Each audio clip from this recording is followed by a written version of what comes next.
we've been examining John McCain's relationship with a group called Citizens Against Government Waste. Citizens Against Government Waste was started in the early 80s, and it is a group whose mission says that it's out to save money and prevent waste and fraud by the federal government. Now, why do we care about Citizens Against Government Waste? We care because it turns out that they have a very close relationship in some respects with Senator McCain.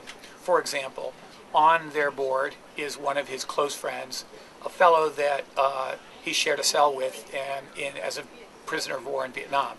We know that their lobbying arm donates almost all of its cash, and since 2004, to Senator McCain. And we know that they called him a taxpayer hero, a phrase that shows up in his campaign materials and on campaign ads. The relationship is very tight. We also care about Citizens Against Government Waste because of there have been suggestions and allegations, including by a Senate investigative committee, that they accept money from people whose message they're promoting. If it's true, that's a sort of a stealth campaign. And the question is, are they acting here as a stealth campaign on behalf of the presidential campaign of Senator McCain? On February 29th, the Air Force awarded a $40 billion contract to Northrop Grumman and R-Ariz, its European partner. It's a very big deal. The contract could grow by billions over the years, tens of billions in fact. And it came after a fierce competition.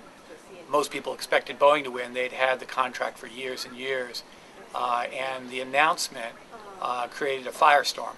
Citizens Against Government Waste, CAGW, went on a very intense, sometimes vitriolic public relations campaign this spring, attacking the critics of the tanker deal, defending the award to Northrop and EADS. CAGW says it's not doing this to help McCain. They say that what they're doing with their public relations campaign, where they're working very closely, in effect as a partner with Northrop, is really for the taxpayers. We know that the McCain campaign called them after the award and after McCain started getting very serious criticism from Democrats, labor unions, and others.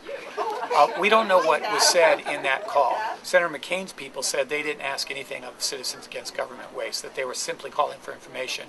We just know that that this campaign took place after that call. Senator McCain's people say that they didn't ask anything here, that it's a copacetic relationship, that he has a relationship with this organization because they share values, including stopping fraud and waste. And that's the reason they have the relationship. I'm Robert O'Hara from the Washington Post.